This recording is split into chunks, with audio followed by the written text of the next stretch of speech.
Hi friends, welcome to Wings of Man. இன்றைக்கி நம்ம சேனலில் நம்மளுடைய கர்ப்பம் தாமதமாகிறதுக்கு காரணமான அந்த எண்டோமெட்ரியம் கர்ப்பப்பை சுவருடைய வளர்ச்சி நிறைய பேருக்கு கம்மியாக இருக்கும். அந்த சுவருடைய திக்னஸ் இருக்க வேண்டிய அளவுக்கு கம்மியாகவோ அல்லது ரொம்ப ரொம்ப தடிமனாகவோ இருந்தால் கர்ப்பம் தாமதமாகும். ஸோ இந்த எண்டோமெட்ரியம் க்ரோத் கரெக்டாக இருக்கணும், போதுமான அளவுக்கு வளரணும் அப்படின்னா என்னென்ன உணவுகள் நம்ம எடுத்துக்கணும், என்ன விஷயங்கள் செய்யலாம் செய்யக்கூடாது அப்படிங்கிறது இந்த வீடியோவில் நான் டீட்டெயிலாக சொல்லியிருப்பேன். ரொம்பவே சின்ன வீடியோ தான், கண்டிப்பாக ஸ்கிப் பண்ணாமல் பாருங்கள், ரொம்ப ரொம்ப ஹெல்ப்ஃபுல்லாக இருக்கும். இந்த எண்டோமெட்ரியம் அப்படிங்கிறது கர்ப்பப்பையுடைய உட்சுவர்.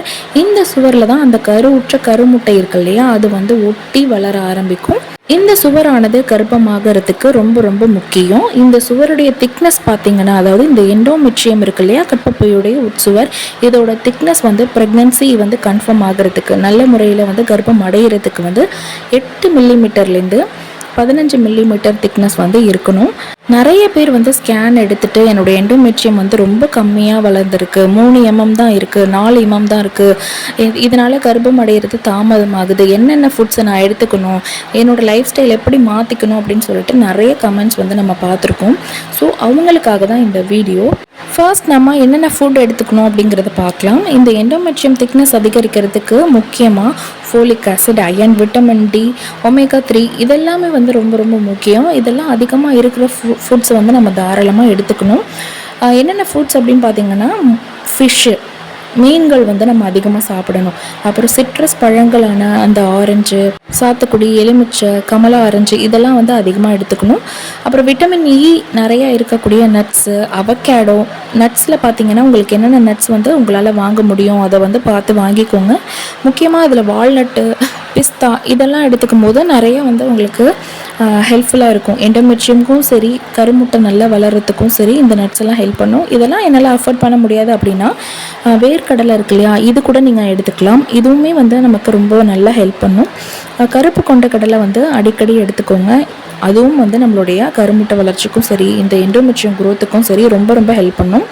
இது தவிர்த்து அவகேடோஸ் நம்ம அதிகமாக எடுத்துக்கணும். உங்களால் அவகேடோஸ் எல்லாம் வாங்க முடியல, உங்களுக்கு கிடைக்கவே இல்லை அப்படின்னா நம்மளுடைய அத்திப்பழம் இருக்கு இல்லையா, அது காஞ்சது நாட்டு மருந்து கடைகளில் கிடைக்கும், அதை வாங்கி வச்சுக்கோங்க. உங்களுக்கு இந்த ஸ்வீட் பொட்டேட்டோ இருக்கு இல்லையா, சக்கரவள்ளி கிழங்கு, இது கிடைச்சிச்சு அப்படின்னா அதை விட்டுறாதீங்க. இந்த சக்கரவள்ளி கிழங்கும் ரொம்பவே ஹெல்ப் பண்ணும். அடுத்து பார்த்திங்கன்னா பசு நெய், வீட்டில் தயாரித்த நெய் இருக்கு இல்லையா, வீட்டு நெய், அதாவது சாப்பாட்டுக்கு நம்ம ஊற்றி சாப்பிடுவோம்ல அந்த மாதிரி நெய், கமர்ஷியலாக கிடைக்கக்கூடிய நெய் கிடையாது, சாப்பாட்டு நெய், பசு நெய் அதிகமாக எடுத்துக்கணும். எள்ளு இதெல்லாம் பார்த்திங்கன்னா நம்மளுடைய எண்டோமெட்ரியம் க்ரோத்தை நல்லா இன்க்ரீஸ் பண்ணி கொடுக்கும். நார்மலாகவே நமக்கு நான் சொன்ன மாதிரி 8லேருந்து 15 mm இருந்துச்சுன்னா தான் நமக்கு ப்ரெக்னன்சிக்கு அது சப்போர்ட் பண்ணும். நிறைய பேருக்கு 4 mm தான் இருக்குது, எவ்வளோ தான் நான் முயற்சி பண்ணாலும் 6 mm தான் இருக்குது அப்படின்னு சொல்கிறவங்க இந்த ஃபுட்ஸ் எல்லாம் கண்டிப்பாக இன்க்ளூட் பண்ணிக்கோங்க, நல்ல ஒரு ரிசல்ட் கிடைக்கும். ரெண்டாவது நம்ம செய்ய வேண்டிய விஷயம் நம்மளுடைய கர்ப்பப்பைக்கு அதிகப்படியான ரத்த ஓட்டத்தை கொடுக்க வேண்டியது தான். இந்த கர்ப்பப்பைக்கு ரத்த ஓட்டம் போணுச்சு அப்படின்னாலே ஆட்டோமேட்டிக்காக எண்டோமெட்ரியம் திக்னஸ் நல்லா இருக்கும். நம்மளால் எப்படி கர்ப்பப்பையுடைய ரத்த ஓட்டத்தை அதிகரிக்க முடியும் அப்படின்னு பார்த்தீங்கன்னா, சின்ன சின்ன எக்ஸசைஸ் நம்ம பண்ணணும். நமக்கு ஓவிலேஷன் வரைக்கும், ஏன் இம்ப்ளான்டேஷன் வரைக்கும் கூட நம்ம எக்ஸசைஸ் பண்ணலாம், எந்த பிரச்சனையும் வராது. எக்ஸசைஸ் அப்படிங்கும் போது ரொம்ப நீங்கள் ஹெவியாக ஃபோர்ஸாக பண்ணணும் அப்படின்னுலாம் கிடையாது.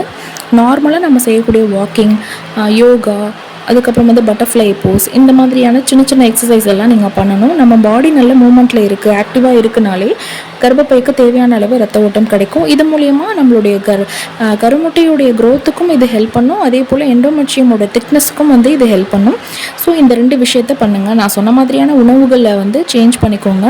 உணவுகள் நான் சொன்னேன் இல்லையா, ஃபிஷ்ஷு, பொமோகிரானட், சிட்ரஸ் ஃப்ரூட்ஸு இதெல்லாம் கண்டிப்பாக உங்களுடைய உணவில் இன்க்ளூட் பண்ணிக்கோங்க. அதே போல் கொஞ்சம் கொஞ்சம் எக்ஸசைஸ் பண்ணுங்கள். இந்த 2 விஷயத்தை நீங்கள் பண்ணாலே போதும், ஆட்டோமேட்டிக்காக எண்டோமெட்ரியம் க்ரோத் நல்லபடியாக நடந்து கர்ப்பமாக்குறதுக்கான பாசிபிலிட்டிஸ் ரொம்ப ரொம்ப அதிகமாகும். இதை தவிர்த்து பார்த்தீங்கன்னா நீங்கள் டீ, காஃபி இதெல்லாம் அவாய்ட் பண்ணிக்கோங்க. சுகர், சால்ட்டெல்லாம் லிமிட் பண்ணிக்கோங்க, ஓரளவுக்கு தான் எடுத்துக்கணும். இந்த டீ, காஃபிக்கு பதிலாக என்ன குடிக்கலாம் அப்படின்னு பார்த்தீங்கன்னா, பட்டை டீ, இஞ்சி டீ, சுகர் சேர்க்காமல், பால் சேர்க்காமல் இதை போல் எடுத்துக்கோங்க. இதுவுமே நல்லா ஹெல்ப் பண்ணும் உங்களுடைய கருமுட்டை வளர்ச்சிக்கும் எண்டோமெட்ரியம் க்ரோத்துக்கும். ஸோ இந்த சின்ன சின்ன டிப்ஸ் எல்லாம் நீங்கள் ஃபாலோ பண்ணிங்க அப்படின்னாலே உங்கள் ஸ்கேனில் நல்ல மாற்றம் தெரியும். இதை தொடர்ந்து நீங்கள் ஃபாலோ பண்ணும்போது கண்டிப்பாக ஒரு நாள் சீக்கிரமாகவே நீங்கள் கர்ப்பம் அடைவீங்க. இந்த குட் நியூஸை கமெண்ட்டில் ஷேர் பண்ணுவீங்க. இந்த வீடியோ உங்களுக்கு யூஸ்ஃபுல்லாக இருந்துச்சு அப்படின்னா கமெண்ட் பண்ணுங்கள். கூடவே நம்ம சேனலை மறக்காமல் சப்ஸ்கிரைப் பண்ணிக்கோங்க. தேங்க்யூ ஸோ மச் ஃபார் வாட்சிங்.